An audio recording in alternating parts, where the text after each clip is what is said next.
semua orang tahu, film yang paling laku di Indonesia itu film horor. Makanya industri film di Indonesia penuh sama film horor. Dan gue sering sebel kalau lihat film horor yang bagus, tapi yang nontonnya dikit. Kalah tenar sama yang lagi viral, padahal ceritanya belum tentu bagus gitu. Mungkin karena terlalu banyak pilihan ya jadinya bingung mau nonton yang mana. Nah sekarang di sini gue punya list 5 film horor yang bagus, tapi kurang populer dan lu wajib tonton. Jadi siapin dulu catatannya sebelum kita mulai ke film pertama. Film horor tuh nggak cuma dari Indo aja, banyak juga dari luar. Tapi orang Indonesia kebanyakan malas buat nonton film luar karena malas baca. Jadi gak heran kalau IQ rata-rata orang Indo pada jongkok. Baca dikit buat hiburan aja nggak mau, apalagi suruh belajar kan. Jadi please, ini film bagus, tonton aja coba. Yang pertama film The Mist.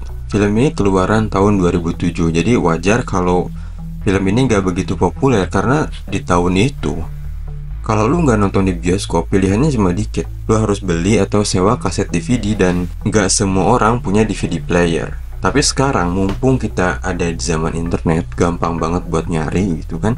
Coba tonton aja, judulnya The Mist. Film ini tuh adaptasi dari novelnya Stephen King. Kalau lu nggak tahu Stephen King itu siapa, dia tuh novelis yang udah terkenal banget. Dan novelnya udah dijadiin film banyak banget. Salah satunya kayak The Shining, It, atau Dr. Sleep. Nah, sesuai judulnya The Mist atau Kabut, film ini bercerita dari sudut pandang pemeran utama kita yang namanya David. Si David ini, setelah rumahnya rusak dihantam badai yang besar, si David dan anaknya pergi ke minimarket buat beli suplai makanan, suplai obat-obatan, dan lain-lain. Ketika dia sedang berbelanja di minimarket, tiba-tiba muncul kabut yang sangat tebal menyelimuti kota. Jadinya si David dan beberapa orang yang ada di minimarket terjebak di situ. Karena di luar sana, di balik kabut ada banyak banget makhluk-makhluk yang membahayakan nyawa. Shut the doors! Shut the doors! Pokoknya lu tonton aja, ini film bagus. Gue jamin lu gak akan pernah lupa sama film ini kalau lu udah nonton. Apalagi kalau lu lihat endingnya.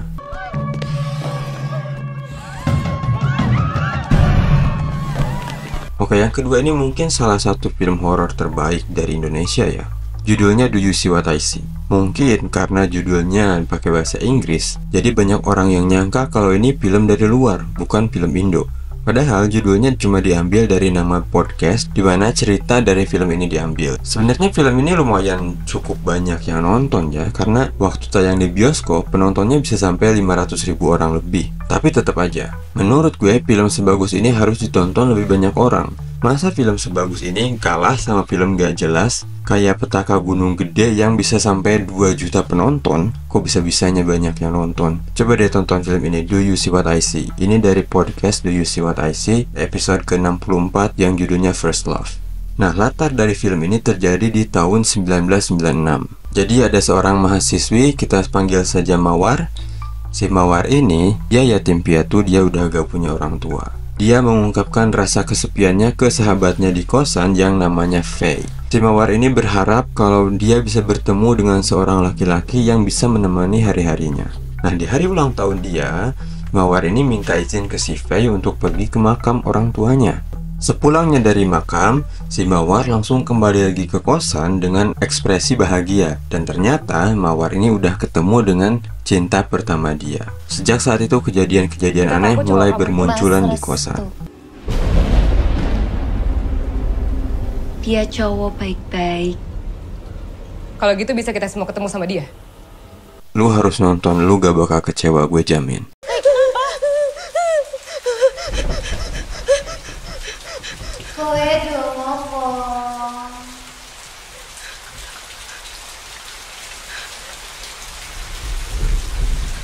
Jarene mau ketemu Mas Restu.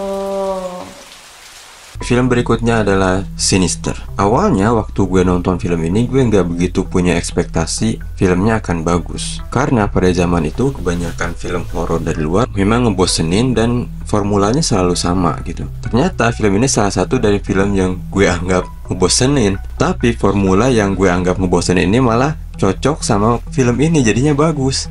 Jadi, cerita mengikuti kisah Alison Oswald, seorang penulis buku novel kriminal yang karirnya sedang turun. Demi mencari inspirasi, si Allison ini pindah ke rumah baru yang bekas kasus pembunuhan. Dan dia tuh merahasiakan ini dari istrinya dan kedua anaknya. Dan awalnya emang tidak terjadi apa-apa, semuanya berjalan dengan lancar. Sampai akhirnya si Allison ini naik ke loteng, terus dia menemukan ada proyektor dan beberapa gulungan film 8mm yang ternyata isinya adalah snuff film. Snuff film tuh ya kayak film, tapi kejadian atau kasus pembunuhan di dalam film itu tuh beneran terjadi gitu.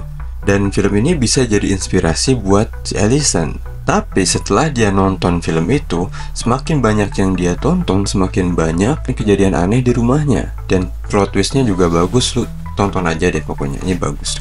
Tapi lu harus siapin mental, karena ini film bukan buat orang lemah. Berani gak nonton?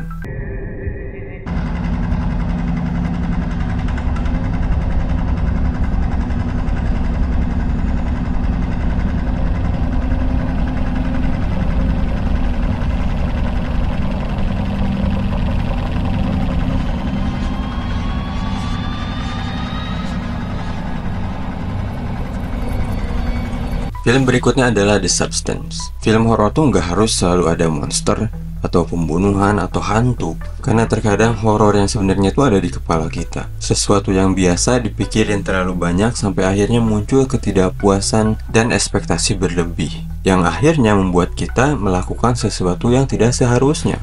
Kayak di film ini, The Substance. Jadi ceritanya ada seorang aktris yang usianya makin tua, dan dia tuh nggak suka dengan kulitnya yang makin kendor, dengan perasaan dia yang makin jompo gitu. Pokoknya dia gak suka.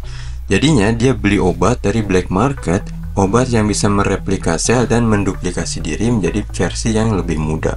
Nah jadinya si aktris ini dia bisa ganti tubuh nih, dari tubuh tua ke tubuh muda atau sebaliknya. Dan ada jangka waktu untuk penggunaan tubuh muda ini. Disinilah horornya.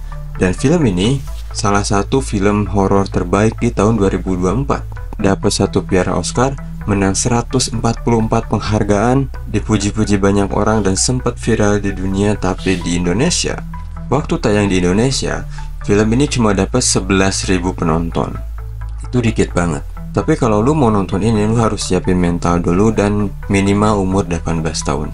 Karena ada banyak adegan berdarah, horornya juga horor psikologis, dan ada banyak adegan seksi yang bisa dibilang ini bukan tontonan buat bareng keluarga. Jadi lu harus cukup umur dulu. Been a slight misuse of the substance.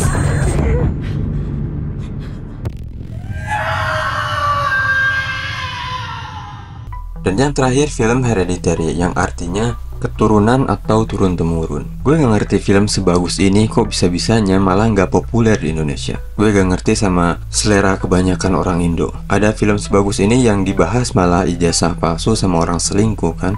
Coba deh tonton film ini. Judulnya Hereditary, menceritakan tentang Annie, seorang pembuat miniatur yang kehidupannya tertutup. Si Annie ini tinggal bersama suami dan kedua anaknya.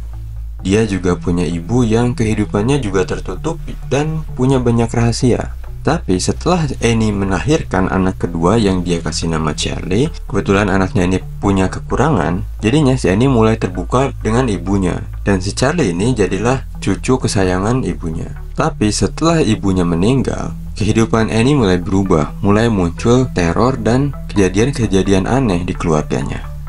Semakin dia menggali, semakin dia mencari tahu dan menyelidiki warisan dari ibunya, kejadian malah semakin kacau. Horor dan kengerian di film ini terus meningkat seiring berjalannya waktu. Dan pokoknya lu tonton aja deh, ini film bagus banget. Jadi udah dicatat belum? Gak dicatat juga gak apa-apa, lu tinggal tonton lagi video ini. Dan kalau lu udah nonton salah satu dari film barusan, coba komen di bawah. Dan kalau lu orang punya selera, pastikan untuk klik tombol subscribe di bawah, karena akan ada banyak lagi konten menarik seputar dunia perfilman yang seru untuk dibahas. Cukup sampai di sini konten kali ini. Semoga sukses selalu, jaga kesehatan, dan semoga kita ketemu di konten selanjutnya.